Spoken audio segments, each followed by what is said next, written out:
How to talk to women. Don't ask questions, let's clear something up immediately.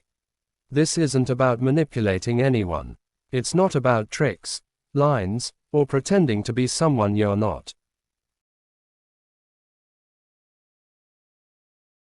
It's about presence. Most men overcomplicate conversations with women because they believe they have to perform. They think they need perfect questions, perfect timing, perfect confidence. But the truth is simpler. The problem isn't what you're saying. It's the energy behind it. When I say, don't ask questions, I don't mean never speak with curiosity. I mean stop interrogating. Stop turning every interaction into an interview. Where are you from? What do you do? How old are you? What are your hobbies? That pattern feels transactional. It feels like you're trying to extract information instead of create connection. And connection is built through shared energy, not interrogation. Instead of leading with questions, lead with statements, observations, opinions, presence. For example, instead of asking, do you like this place? You can say, this place has a calm vibe. I like that. Now you've given her something to respond to, you've created direction. Conversations flow better when someone sets tone instead of constantly seeking approval. Confidence is communicated through certainty. When you constantly ask questions, especially too early, you signal uncertainty. It can feel like you're looking for validation. But when you speak in calm, grounded statements, you show that you're comfortable in your own space. That comfort is attractive because it feels stable. Here's another key point. Stop trying to impress.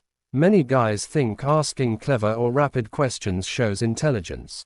But attraction isn't built on how many questions you can stack in a row. It's built on emotional atmosphere.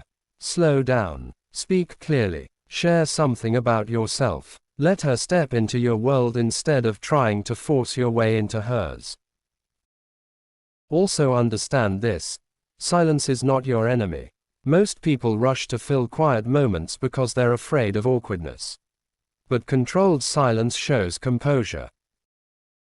When you're relaxed during pauses, you communicate that you're not desperate for attention. Desperation repels. Calmness attracts. Another important shift is storytelling. Instead of asking what she does for fun, share something you genuinely enjoy. Talk about a recent experience that excited you. Talk about a goal you're working toward. When you express passion, you reveal identity. Identity is far more magnetic than random questions. And here's something most men ignore. Women are highly attuned to emotional tone. You can say simple words, but if your body language is nervous, your voice shaky, your posture closed, it shows. Work on your posture. Stand tall. Relax your shoulders. Maintain steady eye contact without staring aggressively. Speak at a measured pace. These subtle details communicate more than your sentences. Another point, don't chase approval. If she disagrees with you, that's okay. You don't need to immediately soften your stance. Respectfully hold your perspective. That signals backbone. Attraction often grows from polarity, not constant agreement. This doesn't mean you never ask questions. It means you don't rely on them as your main tool. When you do ask something, let it come naturally from the flow, not from anxiety. Conversations should feel like tennis, back and forth, not like a checklist. Here's something deeper. When you stop focusing on, how do I get her to like me? And start focusing on, do I even like this interaction? Your energy changes. You become selective instead of needy. And being selective communicates value. You also need to detach from outcome. If you walk into every interaction hoping for validation, you'll feel pressure. That pressure leaks through your voice and body language. But if you approach conversations as practice in presence, nothing more, you'll feel lighter. and lighter energy is easier to connect with. Remember, attraction isn't built through volume. It's built through vibe. A calm man who speaks intentionally is more interesting than a nervous man who asks endless questions. If this perspective is shifting how you see conversations, good. That means you're evolving beyond surface level advice. This channel is about developing real confidence. Confidence rooted in self-awareness, not scripts. If you want more practical insights like this, ways to strengthen your presence, sharpen your communication, and build genuine confidence, subscribe to this channel right now. We're building a community focused on growth, discipline, and self-mastery. Because when you stop interviewing women and start expressing yourself with calm certainty, conversations stop feeling like pressure. They start feeling natural, and that's when real connection begins. Let's break this down into clear, practical points you can actually apply. Not theory.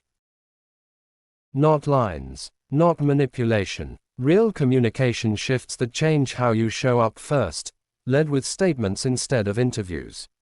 When you meet a woman, don't immediately start firing questions. Instead of, "Where are you from?" say, "You seem like you've got an interesting story." That creates curiosity without pressure. Statements create direction. Questions often create imbalance when overused. You want flow, not interrogation. Second, make observations about the moment. Observational statements feel natural and confident. This place has a relaxed energy. You've got a calm presence. These aren't invasive. They show awareness. Awareness signals intelligence and composure.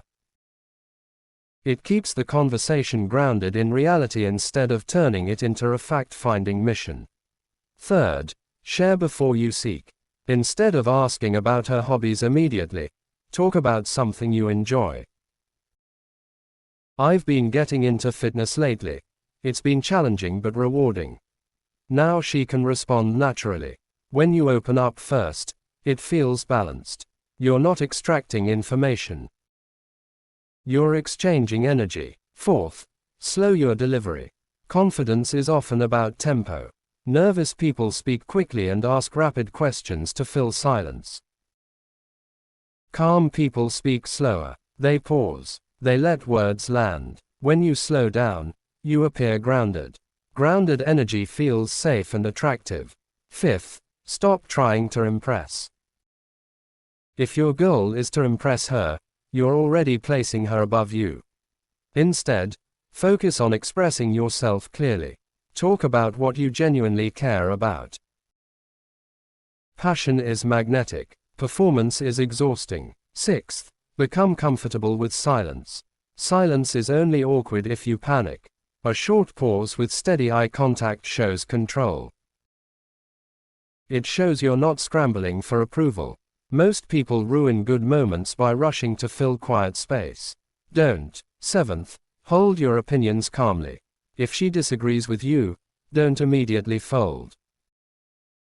You can smile and say, "That's fair, I see it differently." That shows backbone without aggression. Agreeable is polite. Grounded is attractive. Eighth, use light humor naturally. Instead of asking, "Are you always this serious?" you can say playfully, "You look like you secretly judge everyone in the room." Tone matters. Smile. Keep it light.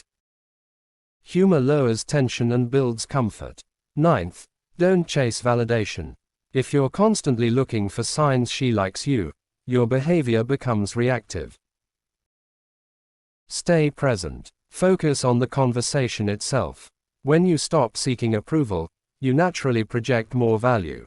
10th, focus on emotional vibe over information. You don't need to know her entire biography in 10 minutes. What matters is how the interaction feels.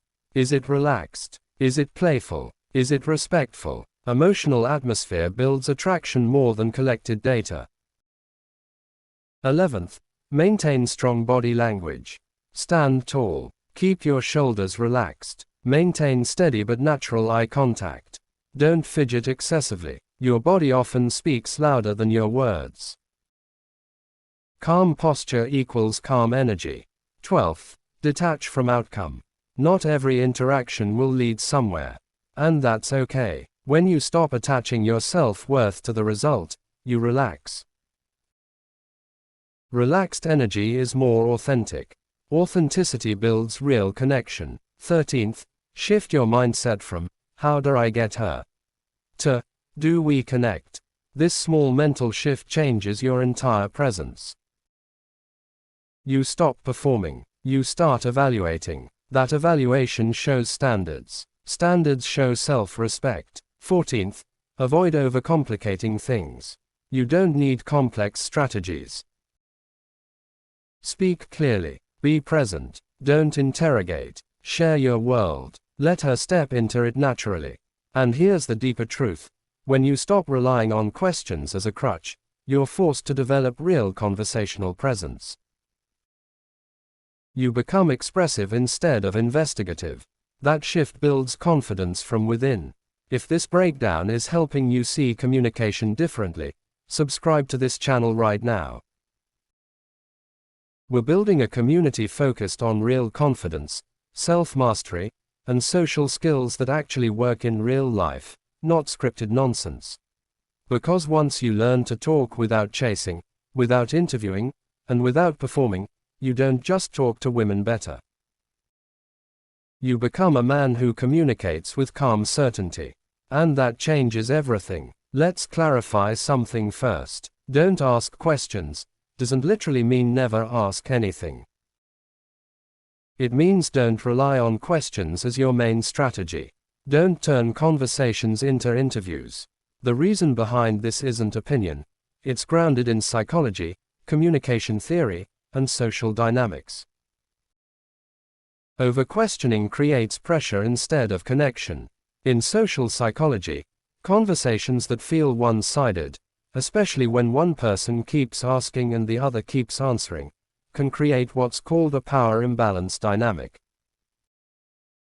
The person asking all the questions unconsciously takes the role of evaluator, while the other feels evaluated.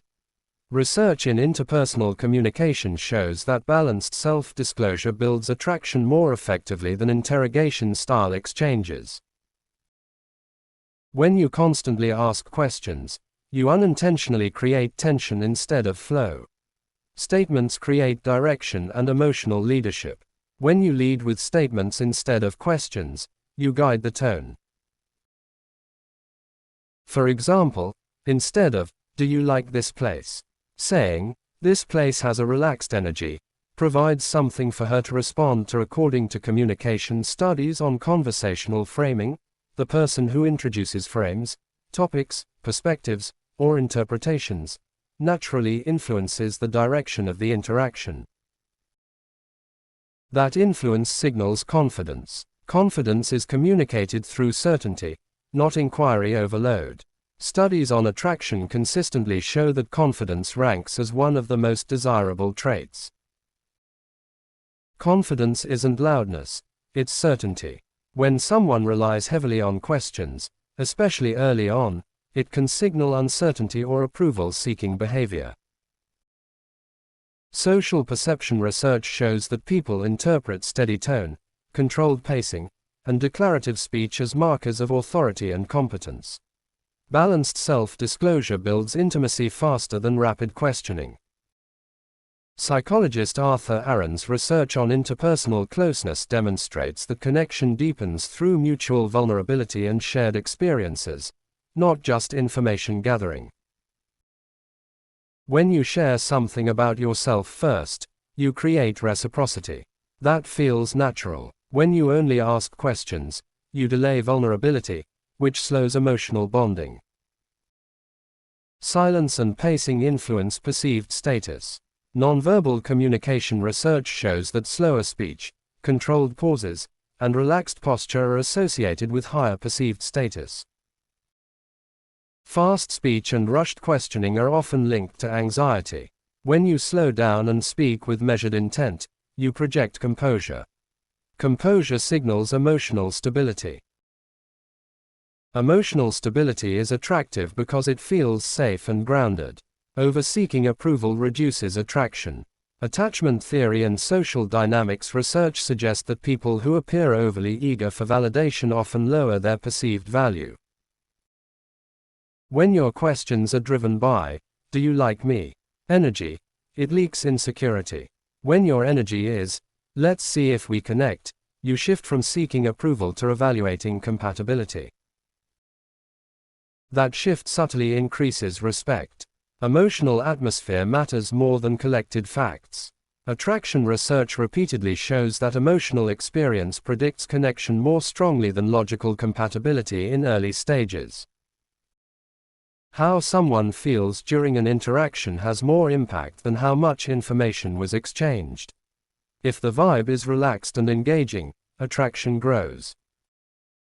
If the vibe feels like a survey, it stalls. Holding your perspective signals backbone. Communication theory also emphasizes the importance of assertiveness. Assertiveness means expressing your views calmly without aggression or submission. When you state your opinion without instantly retreating under disagreement, you demonstrate psychological stability. Stability increases trust and attraction. Detachment from outcome improves performance. Performance psychology shows that attachment to outcomes increases anxiety, which negatively affects delivery.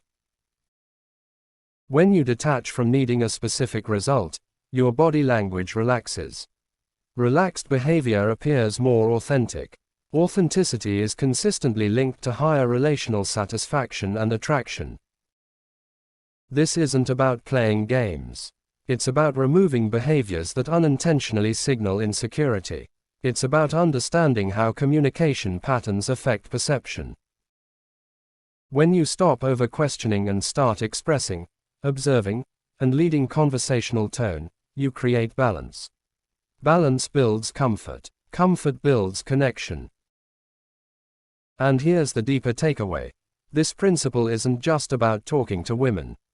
It applies to networking, leadership, friendships, even business.